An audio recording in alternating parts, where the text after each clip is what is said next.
The year was 1972, and the air at the county equipment auction crackled with a nervous energy, a mix of spring optimism and the sharp metallic tang of diesel fuel.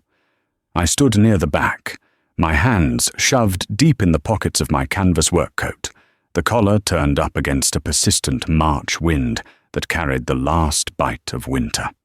My name is Earl Miller, and for 30 years the rhythm of my life had been tied to the turning of the seasons on the same quarter section my father had broken with a team of mules.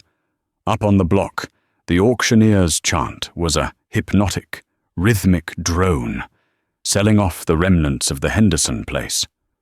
Old man Henderson had finally given up the ghost, and his kids, scattered to the cities like dandelion seeds, wanted nothing to do with the land but the cash it would bring.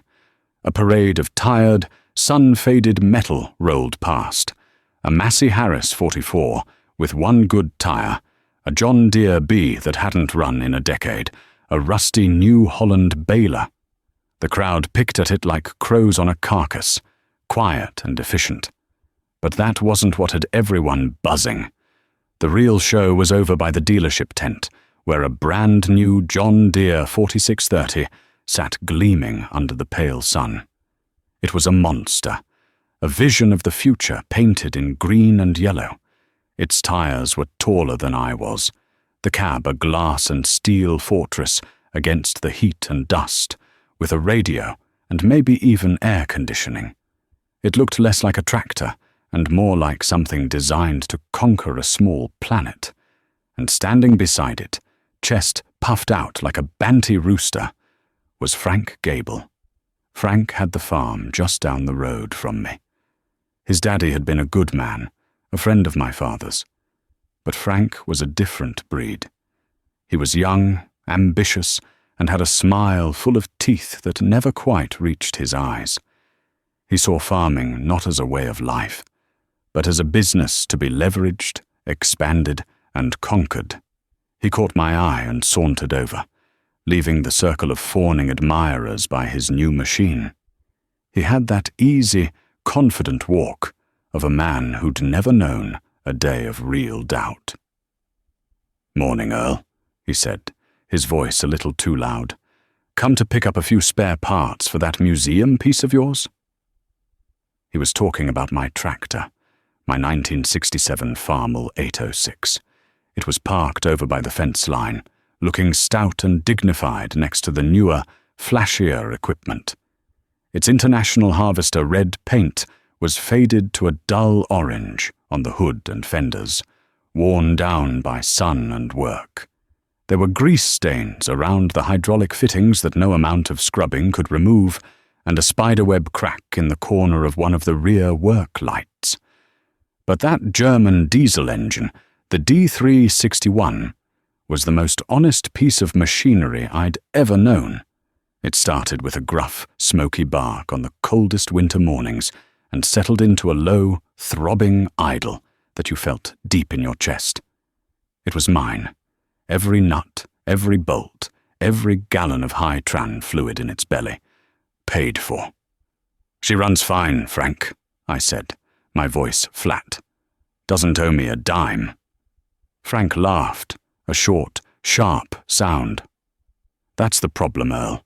It's not about what you owe. It's about what you can make.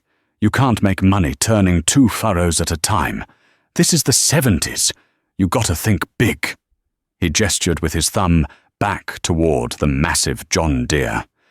"That beauty right there. She'll pull an 8-bottom plow without breaking a sweat. I can plow your whole farm in an afternoon and still have time for supper." "And what's the bank got to say about it?" I asked, keeping my eyes on his. His smile tightened just a fraction. "The banker's a businessman, Earl. He understands you got to spend money to make money. It's called leverage. You ought to look into it." He clapped me on the shoulder, a gesture that was supposed to seem friendly, but felt more like a dismissal. "Don't get left behind, old man. Progress is a train that doesn't wait for anyone." He walked away, back to his new tractor, back to the men who saw him as a visionary. I watched him go, feeling the familiar weight of being out of step with the times. The other farmers, men I'd known my whole life, they looked at me and my old 806 with a sort of pity. They were all talking about expansion, about buying more land, bigger equipment. The government was telling us to plant fence row to fence row to feed the world, and the banks were practically giving away money to make it happen.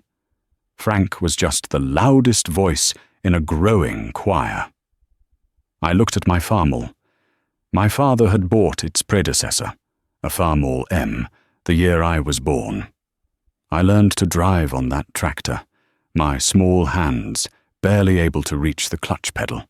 When Dad passed, I traded the M and a bit of cash for this 806.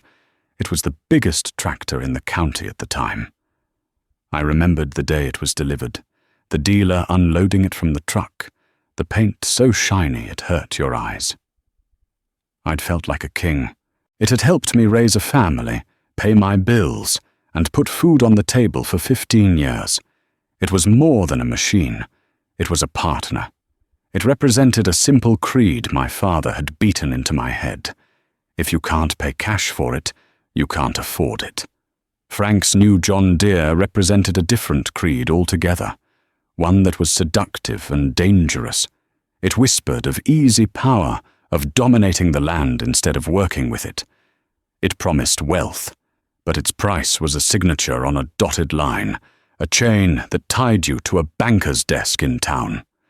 I stood there for a long time, the auctioneer's voice fading into the background.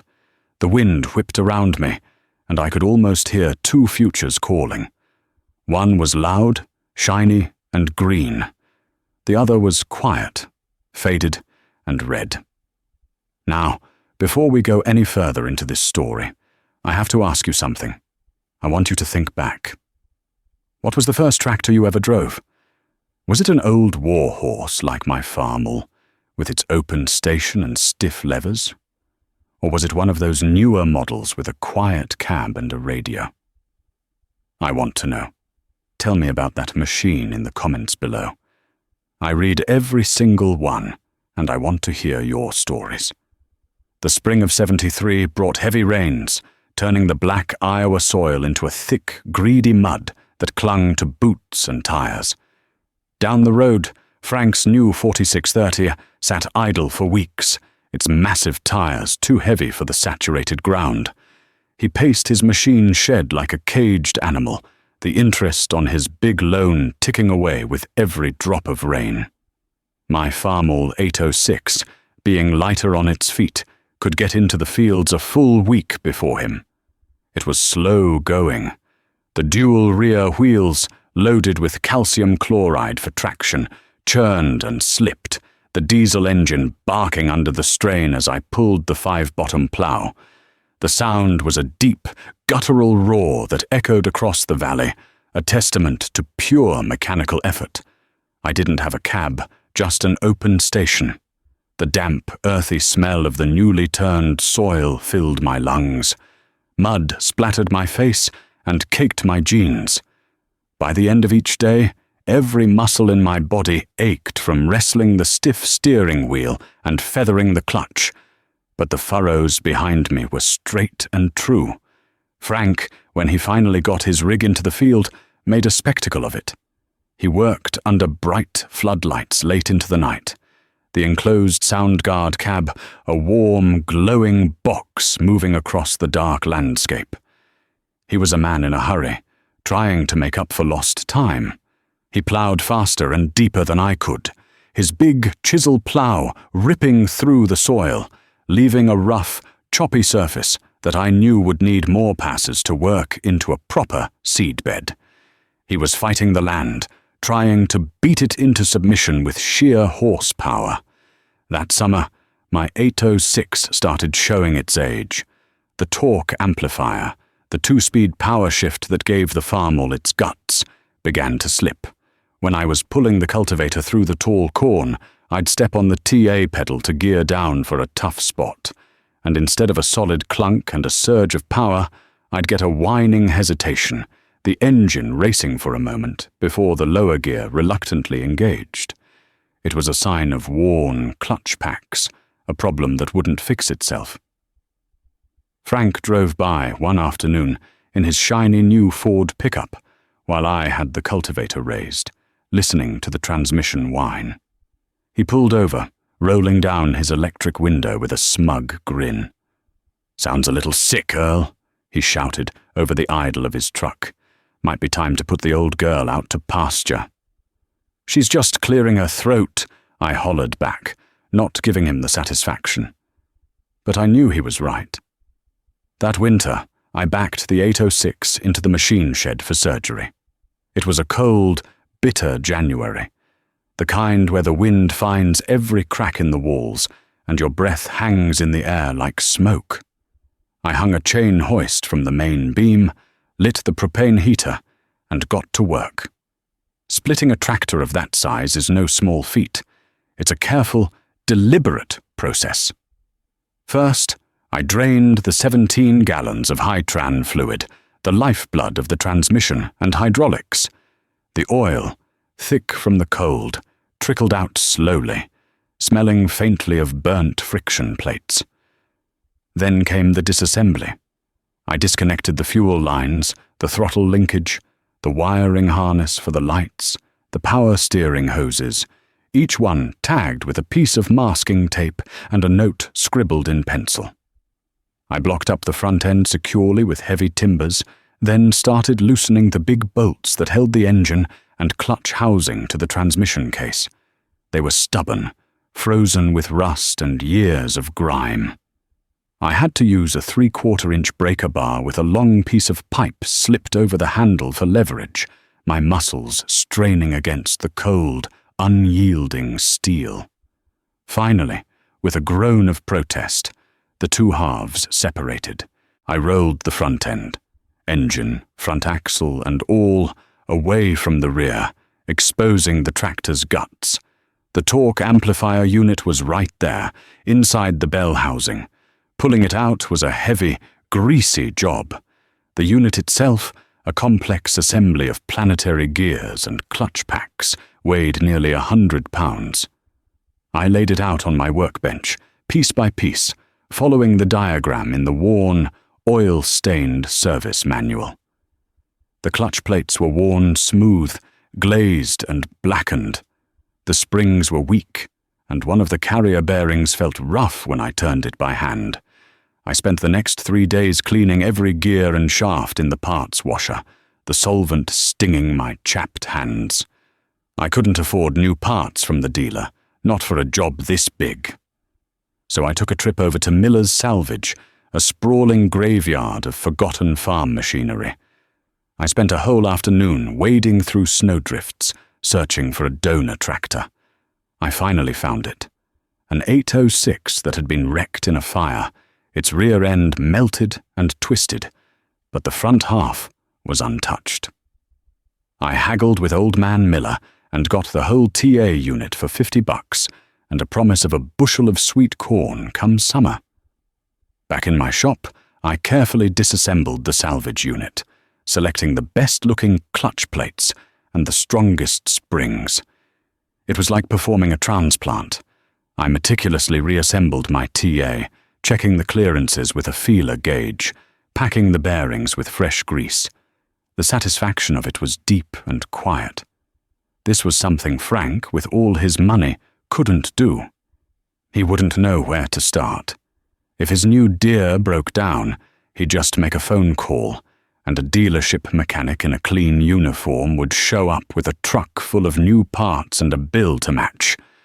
Putting the tractor back together was even harder than taking it apart. Lining up the splined input shaft to the clutch plate was a frustrating game of millimeters. I had to use pry bars and wooden wedges, nudging the heavy front end forward an inch at a time until, with a final, satisfying thud, the two halves seated together. By the time I was done, it was late February. I filled the transmission with fresh high-tran, reconnected all the lines, and bled the steering system. I climbed up into the familiar, worn seat, took a deep breath, and turned the key. The D361 coughed to life, filling the shed with a cloud of blue smoke and the glorious, deafening roar of a healthy diesel. I let it warm up, then backed it out into the snow. I put it in 5th gear, got it rolling, and stomped on the TA pedal. Clunk!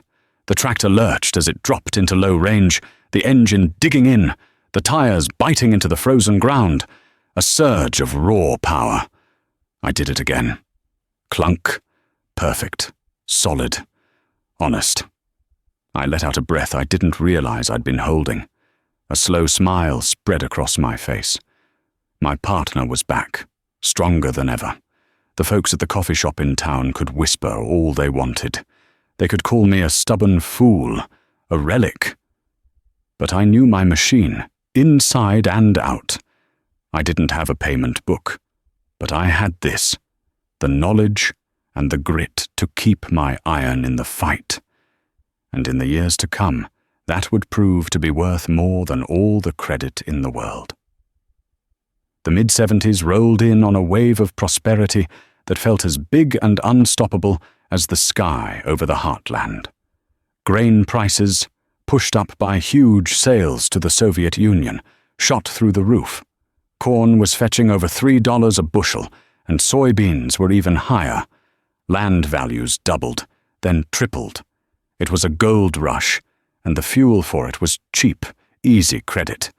The local Farmers and Merchants Bank had a new loan officer, a young fella from Des Moines with slicked-back hair and a clipboard, who handed out money like it was free candy at a parade.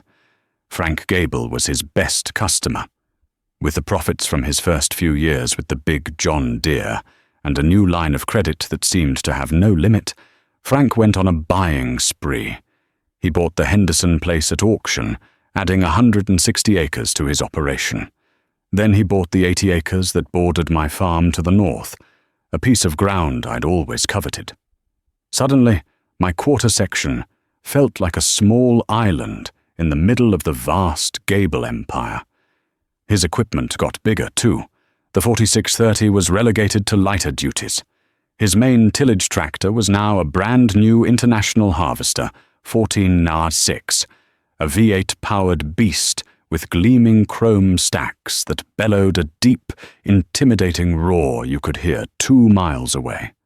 He bought a 6-row John Deere 7000 planter and a massive Gleaner N6 combine, a rotary machine that could swallow corn faster than 3 machines from my father's generation. Frank was the king of the county. He drove a new Lincoln Continental to church on Sundays. His wife wore fur coats. He sponsored the local Little League team, their jerseys emblazoned with Gable Farms. At the coffee shop, the talk was always about Frank. Did you see the new grain leg he's putting up? Heard he cleared $250,000 last year. He's a sharp one, that Frank. Knows how to make money work for him. He'd sometimes stop by my place, leaning against his truck while I was greasing a fitting on my old John Deere 45 combine. He wasn't mean, not exactly. It was worse than that. He was condescending, paternal. "Earl," he'd say, shaking his head with a little sigh, "I don't know how you do it. This old stuff, it's just not efficient. I could run this whole place for you in my spare time."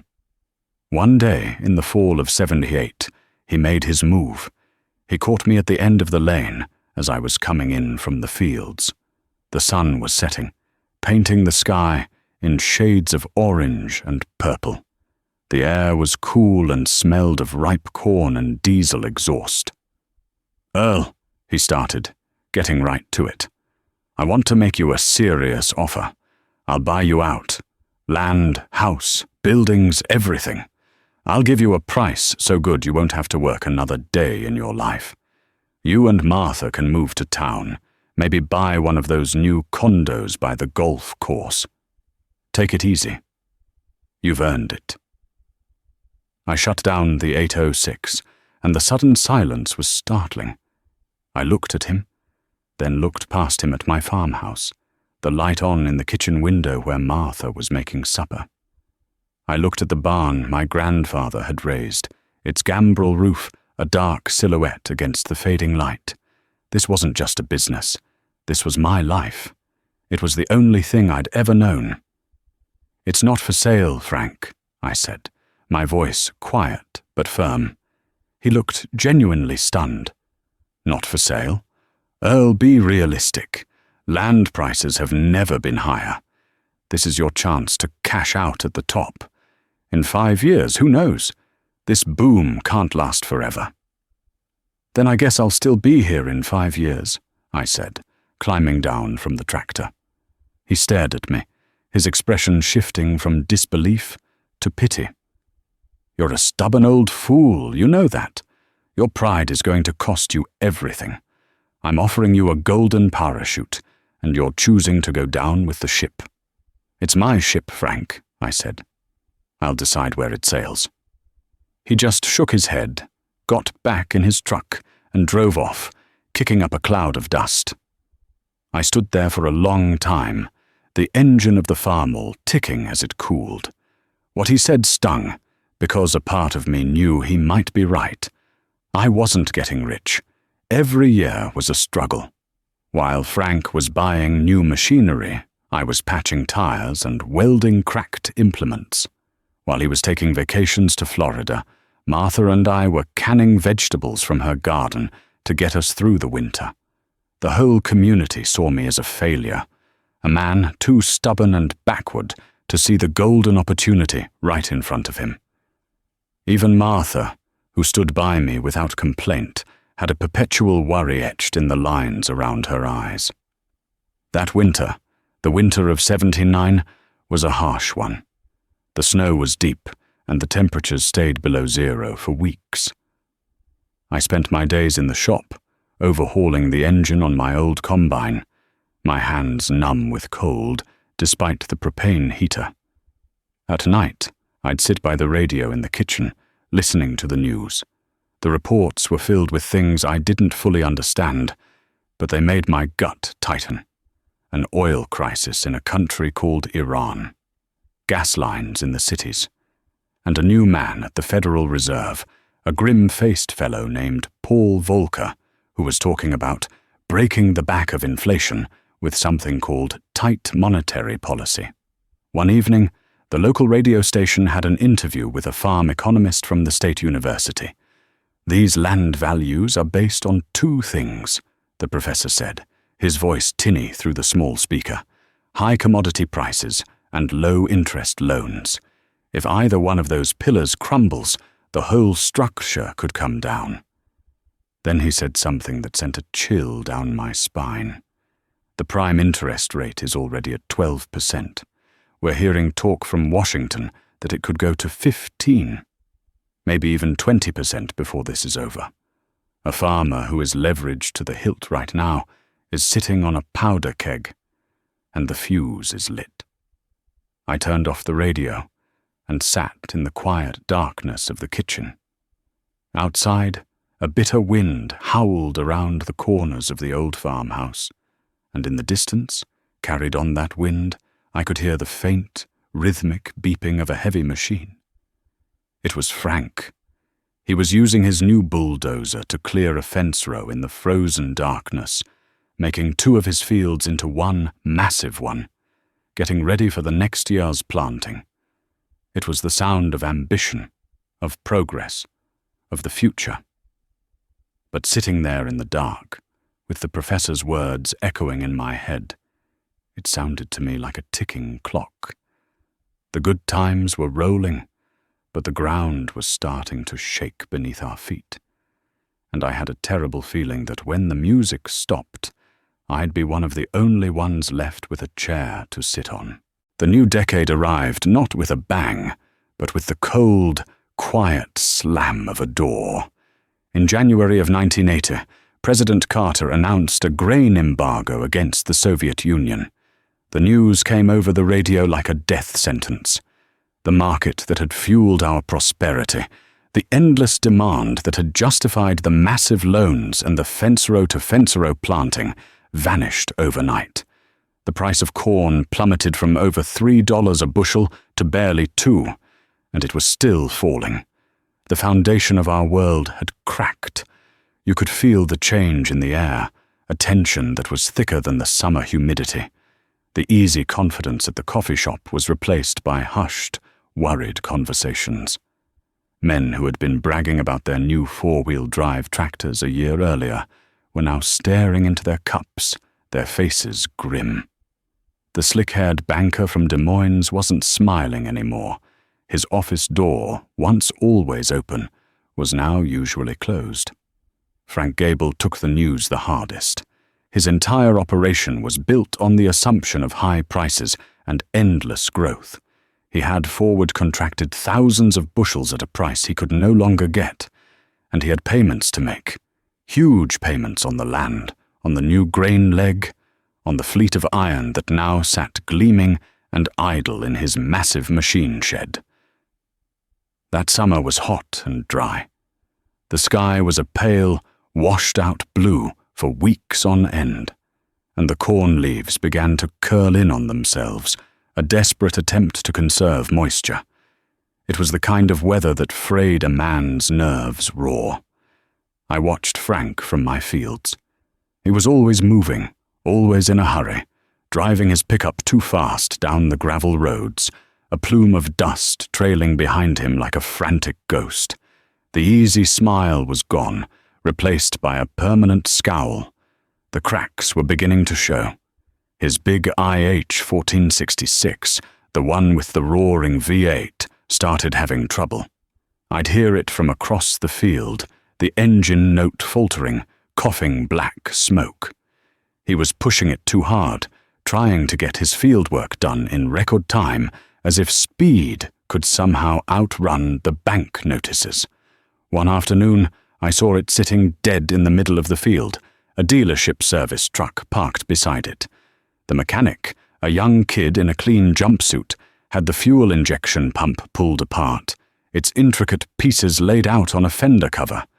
A repair like that, I knew, would cost a fortune, not just in parts and labor, but in lost time.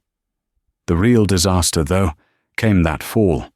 The drought had hurt the yields, but the harvest was still the moment of truth, the one time of year you turn your work into cash.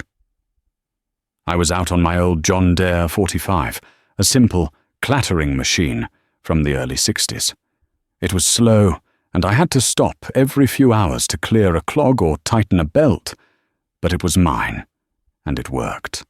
Frank's Gleaner N6 combine was a technological marvel by comparison. It was a monster, capable of harvesting 8 rows of corn at a time, its rotary design a symphony of whining hydraulics and high-speed machinery. He was running it hard, day and night, trying to get the crop out before the price could fall any further. I was finishing up a field that bordered his when I saw the N6 grind to a halt. A plume of white smoke, smelling of burnt hydraulic fluid, drifted from the side of the machine. I saw Frank jump from the cab, his movements frantic. He threw his hat on the ground and kicked one of the giant tires. I shut down my own combine and walked over to the fence line. "What's the trouble, Frank?" I called out. He looked over at me, his face pale with fury and panic. "The main hydraulic pump went out," he yelled, his voice cracking. "Took the whole hydrostatic drive with it. Can you believe this piece of junk?" I knew what that meant. The hydrostatic transmission was the heart of a modern combine, allowing for infinitely variable ground speed. And on a complex machine like the N6, the main pump powered everything: the steering, the header lift, the unloading auger. It wasn't a simple mechanical failure you could fix with a wrench and some grit. It was a catastrophic system failure. "Dealer says they can get a new pump unit from the factory in Moline," he said, pacing back and forth. "But it'll be 3 days minimum. 3 days! And the price, they're talking $5,000, Earl. $5,000 for one part." I just stood there, watching him unravel. $5,000 was more than I'd paid for my entire combine. He was a prisoner of his own technology. He had leveraged himself so completely into this new way of farming that when one complex, irreplaceable part failed, his entire million-dollar operation was brought to its knees. He didn't have the skills or the tools to fix it, and he didn't have the cash to absorb the blow. He looked from his silent, crippled machine over to my old John Deere, still chugging away faithfully at the other end of my field. He looked at me, standing there in my greasy overalls, my hands calloused from years of turning my own wrenches. And for the first time, in his eyes, I didn't see pity.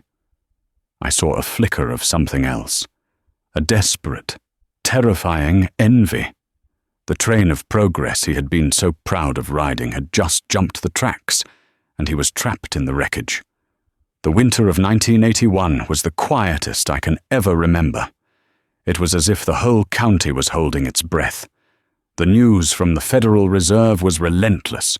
Paul Volcker, true to his word, was cranking up the interest rates to kill inflation. 10%, 15%, 18%. The numbers were meaningless in the city, just figures on a news report.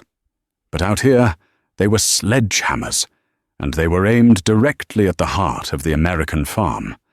The variable rate loans that the banks had pushed so hard in the 70s were now ticking time bombs. A loan signed at 8% was suddenly demanding 18%. Operating notes that farmers took out every spring to buy seed and fertilizer now carried an interest rate of over 20%. It was impossible. You couldn't make corn and beans pay at those rates, not with commodity prices in the gutter. The math simply didn't work. The first auction notices started appearing in the weekly paper in February. Small, black-bordered boxes tucked in between ads for seed corn and tractor parts, the Olson place, the Jensen brothers. Families who had been on their land for 100 years were being sold out on the courthouse steps. Every sale was like a funeral. Neighbors would stand in silent, grim-faced groups, watching as a man's life, his heritage, was dismantled piece by piece by the auctioneer's cold chant. We were all thinking the same thing. Who's next? Frank Gable held on longer than most. He was bigger, so he had more to lose, but also more assets to shuffle around. He sold off a parcel of land to a developer from the city. He sold his wife's Lincoln Continental. He tried to refinance, but the banks that had once courted him now wouldn't even return his calls.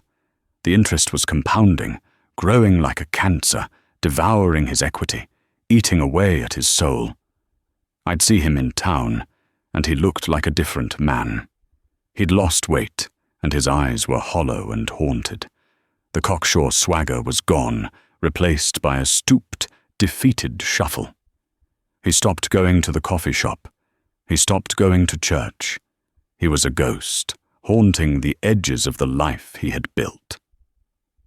The final notice was posted in the spring of 1984, a full-page ad in the paper, Absolute Auction, by order of the Farmers and Merchants Bank, the property of Gable Farms.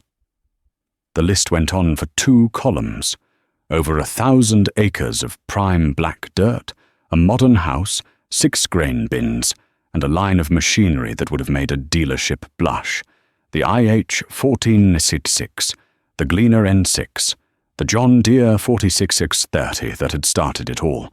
The day of the auction was cold and grey, a fitting sky for the occasion. The entire county was there, parked for a mile up and down the road. It wasn't a celebration, like those old-time auctions. It was a wake. I stood near the back, just as I had 12 years earlier, my hands in the pockets of the same canvas coat. Frank was there, standing beside his wife near the porch of the house he was about to lose. He looked thin and brittle, like a dead leaf. He wasn't watching the crowd.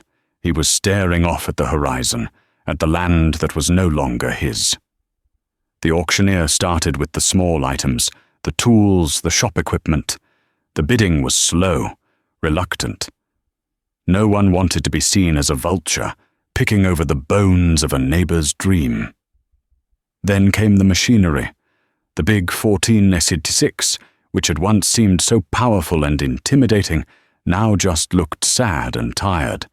It sold for less than half of what Frank had paid for it. The giant Gleaner combine went for a fraction of its value. The market was flooded with used equipment from other farm sales. The machinery was worth only what someone was willing and able to pay in cash. Finally, it was time for the land. They sold it off in parcels. The Henderson place, the 80 acres north of me. The prices were heart-breakingly low. Land that had been valued at $3,000 an acre just 5 years before was now struggling to bring $900. The bubble had burst, and the devastation was absolute. The last piece to go up on the block was what they called Parcel 1, the original gable home place, 160 acres with the house, the barn, and the big machine shed. The auctioneer started the bidding. The crowd was silent. No one wanted to be the one to take a man's home. The banker, looking nervous, placed a bid to protect the bank's interest, $800 an acre. The auctioneer called for another bid. Silence. He called again. More silence. This was it. The farm would go back to the bank, to be managed by some faceless committee in Des Moines. I felt a nudge from behind. It was Martha. She looked at me, her eyes clear and steady. She didn't say a word. She just nodded. She knew what this land meant. She knew the history. She knew what was right. I raised my hand. My voice was hoarse when I spoke. 825. A gasp went through the crowd. All heads turned to me, the stubborn old fool in the faded coat. The banker looked shocked. Frank Gable slowly turned his head, his hollow eyes locking onto mine. His expression was unreadable. It wasn't anger or hatred. It was just a deep, bottomless exhaustion. The auctioneer's eyes lit up. 825 I have. Do I hear 850? The banker conferred with his colleague, then shook his head. They had reached their limit. Sold! The auctioneer cried, his gavel cracking through the quiet air. For $825 an acre to Earl Miller. I didn't feel triumphant. I felt a profound and heavy sadness. I had survived, yes. My simple creed, my father's creed, had been vindicated. While the visionaries and the high rollers had crashed and burned, my little paid-for operation had weathered the storm. But standing there, amidst the ruins of my neighbor's life, it felt like a bitter victory. I had won, but the whole world had lost. I didn't move into Frank's house. I couldn't. Martha and I stayed in our own home, the one where we'd raised our children, the one that fit us like a comfortable old shoe. I rented the gable house out to a young school teacher and her husband. I just wanted to make sure it was taken care of. The first thing I did on that land was tear down the fence row Frank had bulldozed out all those years ago. It took me a whole week with my 806 and a post hole digger, but I put the fence back where it belonged. I planted a windbreak of pine trees along the northern edge, just like Old Man Gable, Frank's father, had always wanted to do. I wasn't farming to conquer the land. I was its caretaker. A few weeks after the auction, Frank's pickup truck pulled into my lane. He got out slowly, looking older than his years. I met him by the machine shed.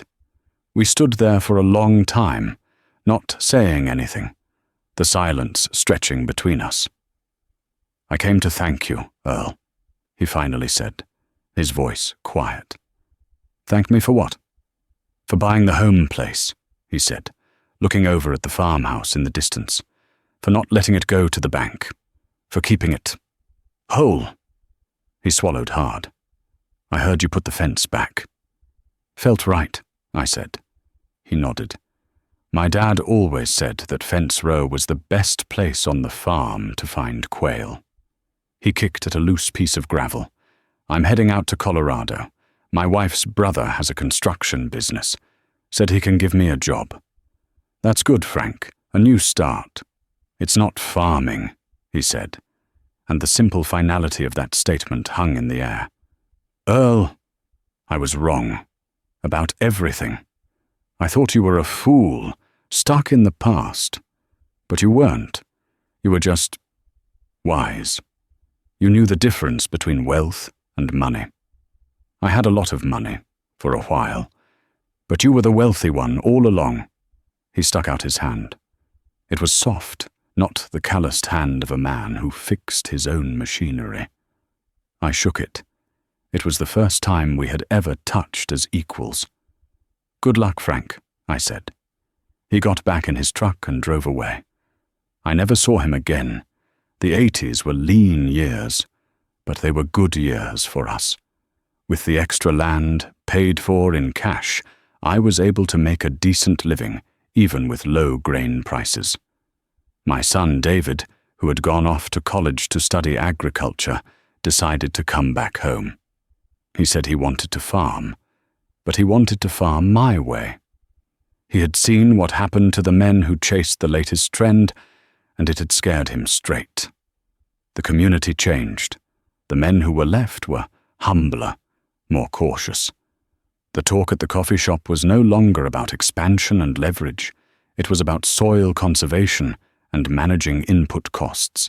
They started looking at me differently. They'd stop by the shed, asking for advice on how to rebuild a transmission or where to find a part for an old piece of equipment.